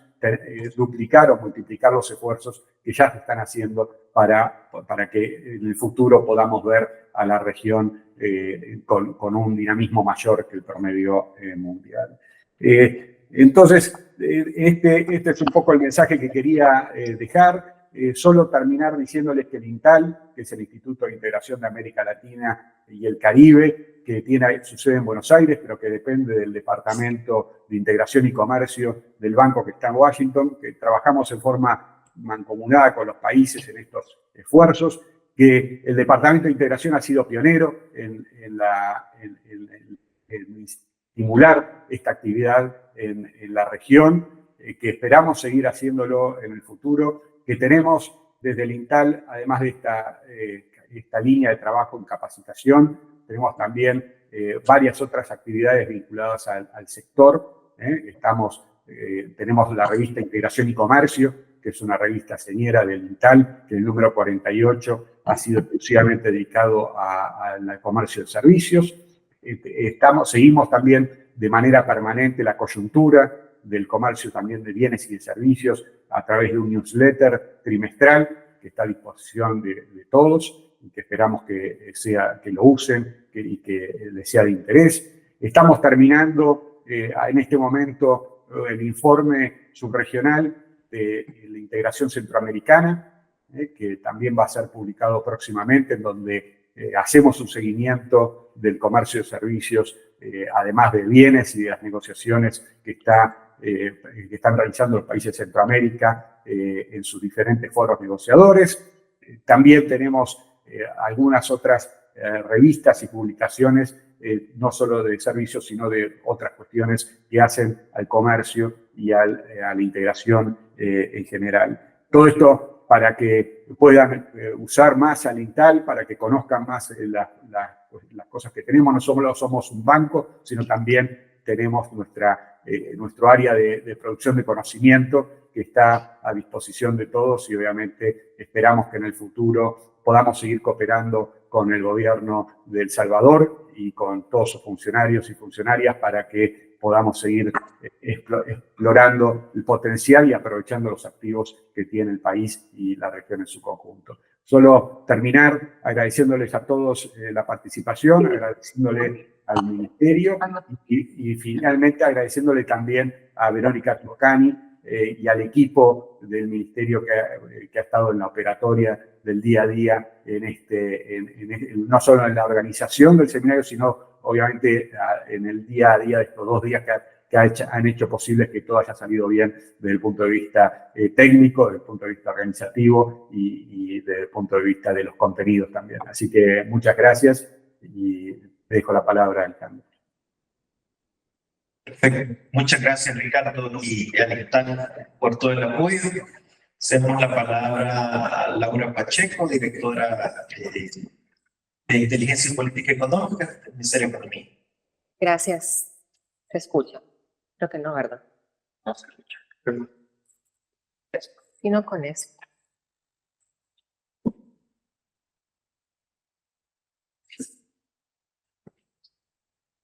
Bueno, gracias, Cristian, y gracias, Ricardo, por sus palabras. Alejandro me pidió que pudiera respaldarlo en este espacio para poder dar las palabras, pero me alegra que esté ahí con nosotros también.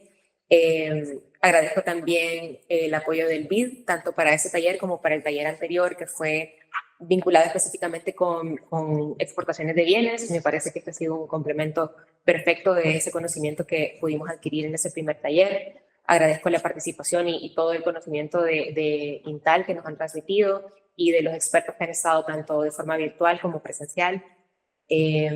Agradezco la participación del Ministerio de Economía y de la Logística de la Dirección de Innovación y Competitividad para hacer esto posible, también del Ministerio de Relaciones Exteriores, de INVEST y en esta última sesión de INCAF que también nos acompañan por acá. Creo que, como mencionaba, ha sido un complemento perfecto para ese primer taller. Toda esta formación de estos 2 días y como dijo Ricardo, hemos hablado prácticamente todo lo que se puede decir de servicios basados en conocimiento de una forma en algunos puntos un poco general, pero que nos permite adquirir ese conocimiento clave para poder seguir trabajando en pro de la producción, las exportaciones y las inversiones relacionadas con estos sectores. Igualmente el sector de servicios, sabemos que es dinámico, pero también es estratégico para las líneas de trabajo del Ministerio y del gobierno en general, y hemos visto aquí tanto los retos como los beneficios que puede traer potenciar ese sector de nuestra actividad económica. Pero también, además de los retos y las dificultades que pueden haber, hemos podido evidenciar que también El Salvador está trabajando en muchas de estas aristas que se han reflejado en el contenido y que ya estamos avanzando en poder suplir o poder abordar todos estos retos que persisten no solo para El Salvador, sino para la región latinoamericana y en algunos casos para el mundo. Y destaco aquí lo que ya mencionó Alejandro, el tema de talento humano, lo que se ha mencionado también, el tema de comercio, y algunos proyectos que se tienen en temas de infraestructura que van a ir poco a poco abordando los retos que están vinculados con el sector de servicios específicamente basados en conocimiento. Entonces, me termino muy complacida con todos los conocimientos y con todos los aportes de las diferentes personas que hemos participado. Y nuevamente, pues, agradecerles por esos 2 días muy bien invertidos en los que hemos estado participando aquí. Gracias. Y creo que podemos pasar también. Con esto finalizaríamos. Hay un almuerzo preparado para ustedes, ¿verdad? Así que, bueno, y no sé si nos tomamos una foto también para la foto en este lado. Sí, creo que sería bueno y aprovecho. La verdad es que no esperaba estar en este espacio y de verdad, Ricardo, muchísimas gracias por todo ese apoyo, por los ofrecimientos también que haces al equipo. Sin duda vamos a tomarlos muy en cuenta y vamos a estarlos contactando muy pronto porque el sector de servicios basados en conocimiento es un sector muy importante para la estrategia de crecimiento de El Salvador. Así que sin duda, pues vamos a tomar bien tus palabras, Ricardo, y muchas gracias nuevamente a Verónica también, Toscani, por acompañarnos y al BID por hacer posible este espacio, además del agradecimiento a todas las instituciones que hoy nos acompañaron. Así que al equipo que está de manera presencial participando también en INCAF, muchas gracias y bueno, seguimos en comunicación.